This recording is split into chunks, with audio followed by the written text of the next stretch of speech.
He doesn't matter, he just dusty. I certainly do. Yeah, there you go. But, If you will. Just a crack on one of those motorhead beers there and tell me the story about my podcasting friend over here. so,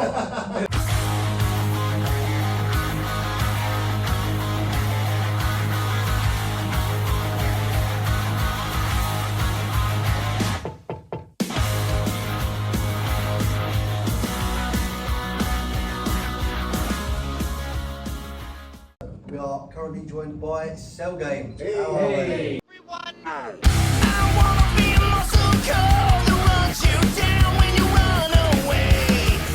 We're good. Good. Great. Good to hear.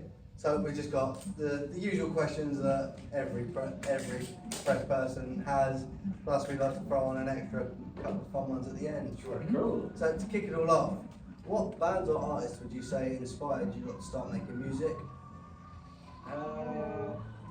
Is this a left to right kind of a deal? Really up to you. My own friend.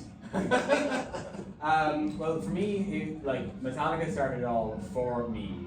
I think sometimes a bit of just like Lars Ulrich comes out in the playing, but all of late I'm listening to a lot of more modern metal bands like Bad Omens, mostly some White, The Crackin You. I think that started to come out in my playing. But yeah, for me, kind of Metallica started it all, and then I graduated from Metallica to Dream Theater. Mike Portnoy is my favorite drummer of all time, and his isms come out from me as well from time to time. So yeah, that would be where I get it all from. I think I got into music wrong. So I initially was big into pro wrestling, and there was a The point. podcast fucking loves pro wrestling. Oh, you're gonna say again? You're gonna love this guy. So I Oh, there's a mean fucking macho man impression. He doesn't matter, he just dusty. I certainly do. Yeah, there you go. But, If you will. Just a crack on one of those motorhead beers there and tell me the story about my podcasting friend over here. so Fucking hell. So I think probably the first album I actually spent money on was WWF Music Volume 5. And I was like, oh, afterwards oh riffs, I get it now. So I kind of got into a lot of stuff that was around then that we featured and stuff. I get into bands like that. And for a period of time I couldn't really bond with anyone in school because my favourite bands were Saliva and Drowning Below. off the strength of two very good albums. That first Drowning album was amazing. And then from there, when I started playing guitar, because I was showing an interest in listening to more music, my dad who knows 3 chords was there's a guitar in the attic that is in bits. Here are 3 chords I know. This is what I can show you. And I got into I learned Nevermind all the way through. And I was this is how I'm a guitar teacher. And I'm can I just learn Nevermind all the way through? Can you stop coming at me with Gigi Perez or whatever this is? Can I just do Nevermind all the way through, please? Some of the kids, no, I don't know what you mean. But then from there, I ended up getting big into Red Hot Chili Peppers. The big thing I got from that is that you don't have to learn stuff before you can just make stuff up and it's fine. Once you know where the notes are supposed to go roughly, you can do what you like. And so that's very helpful for playing, but also it makes me really bad at learning any lead sections for my make money job is in a cover band where there's do you want to solo here? It's I will play something. It won't get recorded. But then from there, I got into a lot of the new metal kind of stuff then at the time around that.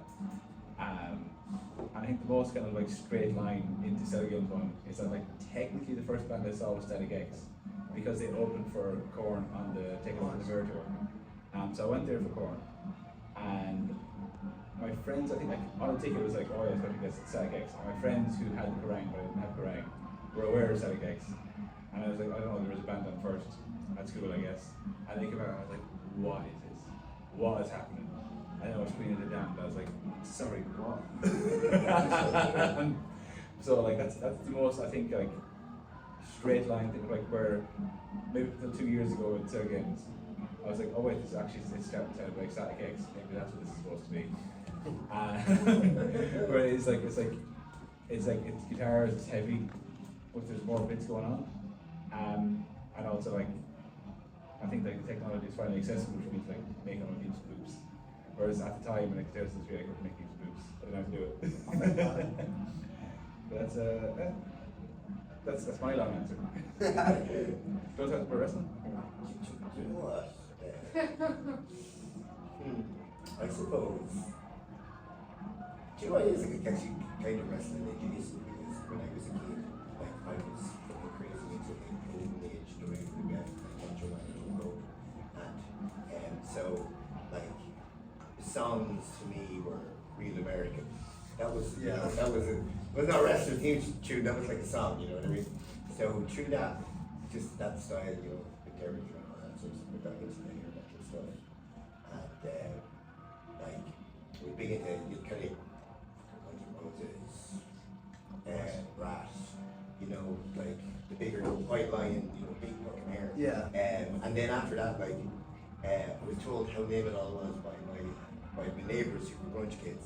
Then I got into secondary Pearl Jam Nirvana.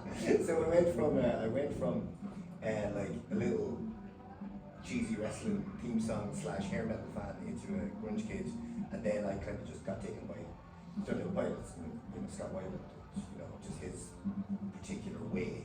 So when I was starting out, I really modeled myself on Scott Weiland. We still do a little bit.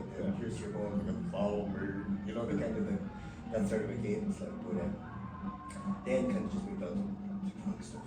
It's just like, That way.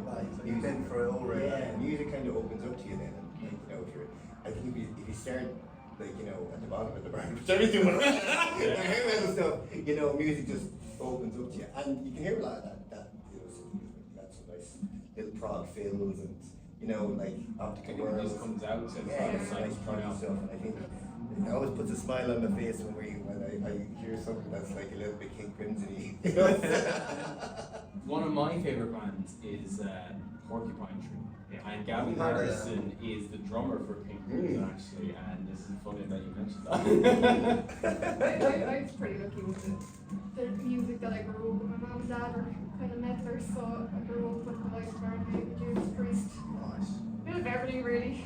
White Meatloaf, ABBA, bit of everything. And then, Bit of everything. Then I think a lot of us would put it down to Crackin during what you're doing. Oh, at the yeah. time. Yeah, definitely.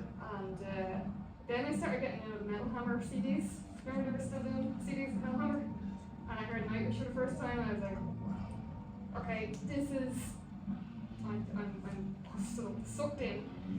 And then, but I think everything, like, I very varied tastes. Interesting, speaking about those Metal Hammer CDs, like, Yeah. you know, we would, because we're like country music in Ireland, we get what's on the TV, like, you know. I remember like this getting Metal Hammer CD and Everything Dies by Type of Negative. Yeah. And I was like, what the fuck is this? Like, you know what I mean? So those magazines, like, you can't, you know, talk about how much of an impact they would have on the likes of us, because like they were their only way in. That It and would it's be a like gateway. Yeah. crying is goes. I remember seeing the music video for Almost Easy by Band Sevenfold, like the first time, and as a 14-year-old child, my face was melted off. So what is this music? Fair play. So, what have been some of your like favourite like things that you've done as cell games, like festivals or gigs? Like, what's things that stand out to you? Today was very good. I think we played last autumn. There is it's biannual twice a year or every 2 years. Biannual twice. Biannual twice a year. Yeah, twice a year. There's a biannual festival in Limerick called the Siege of Limerick. All right. There's one like around Easter and one around Halloween. And we played like the last few Halloween ones, and it's very Oh, nice. good. But the Halloween one that just went, we're like, this is the pinnacle. What do we do now? That's like been one of our best ones. But I think like the gigs, I think they're like progressively better. Like I don't want them to be getting progressively worse. And then the next song we've coming out, I think is the most kind of distilled cell games thing that's coming out. Cool. It's coming out next week from now. 2 weeks time. Oh, yeah, already out. Friday the 5th June. It came out, everyone loved it, oh my god. Oh yeah, this should be out before then. This will be Yeah. out next week at some point. Oh, so the 5th of June is coming out. And that's like the most kind of pure distilled cell games, I think. You can dance to it. I stole the intro from Danza. So it's got anime, it's got, you can dance to it. Everything. That's it in a nutshell, right? It's socially conscious, it's in drop C, what more do you want? It's got The drop C part is the most important bit. Right? Do you know what? Now you're going to hate it. My one is from before you were actually in the band.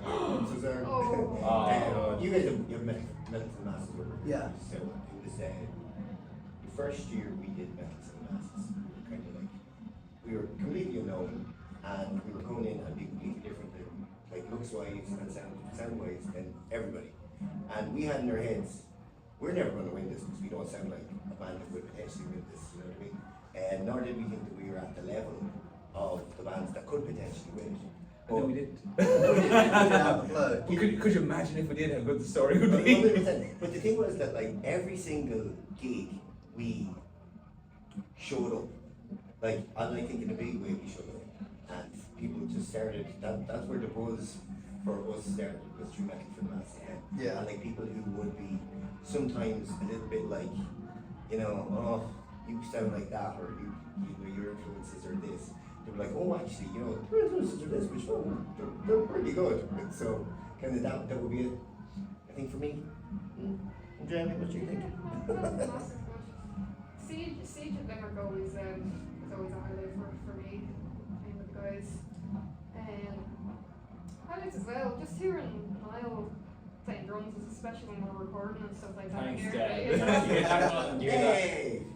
just remember this has been recorded, never hear it again. Playing with the lads in general. Playing with the lads, Yes, playing yeah. with the Fair play. Yeah. I think we've got to speed this up. So Cool. Alright. I might cut out one question to do the fun ones now. Alright. So, if your band had a mascot, but it has to be an Oh. inanimate object, what would it be? Well, look, judging by your t-shirt and we'd be like, we'd be a fucking square hammer now at this stage, wouldn't it? Ghosts have infiltrated cell games. Yeah. We're all massive Swag. Ghost fans, yeah. Well, that's a square game. I'm ghost agnostic. I'm coming around. Well, we're supporting hosts, you know, hosts the big group, They're a ghost tribute band. they're Ghost Street band. So we're going to support that. I'm gonna be like, I'm sure this is great. I don't know what's Yeah, happening. I was like.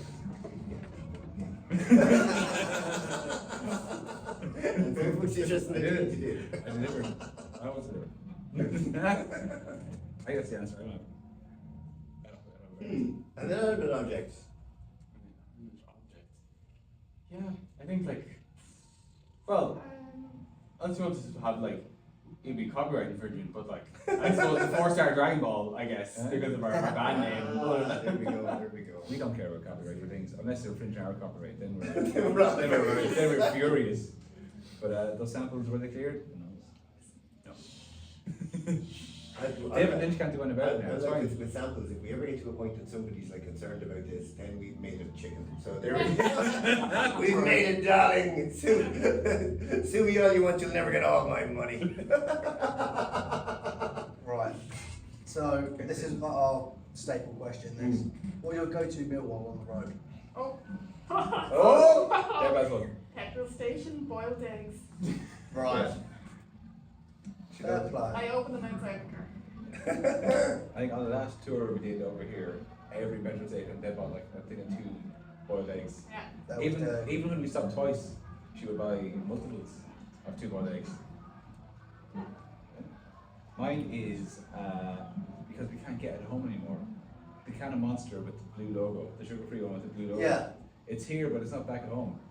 And I found it yet on this tour, but maybe that's mine. It's not a meal, but I just want Something that you love on tour. yeah. The monster. I generally, because I have a back condition that when I'm in the back of my car for too long, I generally do the planes and trains journey over here. Yeah. So I'm kind of like I go by ferry, so I'm a shorter commute.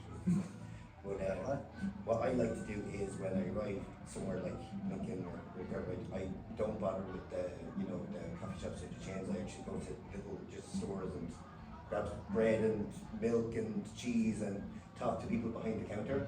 You know what I mean? Because you feel like you're okay. This is where I'm playing. You know what I mean? This is what this is, and you're not just in the city for just a gig and going to sleep and then leaving. You know what I mean? You feel like you've been there and done. Yeah. Good filthy burger. Just find me a burger like today before we went on set. It was like 10 minutes to go. Deb and Tristan are panicking. I'm gone off to the burger truck. I get a quarter pounder, please. I do think you were being very brave. I was like, oh, that burger will make a reappearance now. It was great. Fair enough. Right, last bit. We're putting together a little Spotify playlist just for festivals in general. Awesome. What Cell Game song would you add to this playlist? If it comes out after next week, I'll put a hell run on there because it's a new single. Sounds good. Short of that, if they're already out now and people want it, if they want it in real time, Let's Go to Therapy is like the lead single off the EP that came out at the end of last year. The gimmick of that EP is that it was songs that we had previously done, whether like program drums or like stand-in people. Yeah. So 3 of those songs were like just like songs fixed, basically. But Let's Go to Therapy was like the only new song on that. It was the first song that Niall was like on the writing of and on the release of. Cool. I think it's the first one where Colin was like, I've got a song actually. Start to finish, if you want. Awesome. The well start to finish now. I'm not taking no credit for I wrote the bridge, and I love that bridge. And I love the bridge so much that it appears 3 times in the song. The bridge is fucking sauce, man. The bridge is sauce in that song. It's our first but not last one note riff, where it's like, where the rhythm is the riff, because we didn't do many of those. And I was like, you know what, all the other people, they love when it's one note. And it was like, daga, daga, daga, daga, daga. The youth day, they love that shit. I know. My knees won't go There well. you go. I love it, so I don't have to remember like any friends. We're working up to a no. No. You've got a band list of not out the song. Right, well, thank you so much for coming. Thank you. Thank you very much. Where can everyone find you on socials and all that? At Instagram and TikTok, we are at cellgames.mp3. Awesome. Twitter's different because you can't have a full stop in your handle. Oh. It reads like a website, so it's cellgames_mp3. Don't really tweet though. But if you want to see some like 2 singles ago announcements, you can. Facebook is Cellgames Band. Each word is capitalized. I don't know if that makes a difference. Again, Facebook, we're not so much on there. More on Instagram and TikTok. Instagram and TikTok are the big ones, and then we're on YouTube as well. Awesome. Which I think is also at Cellgames Band. It's very hard to look up Cellgames on YouTube and I Dragon Ball. But yeah, we're at all the usual spots, you know? Fair play. Well, again, thank you for coming on. Thank you so much. Thank you very much.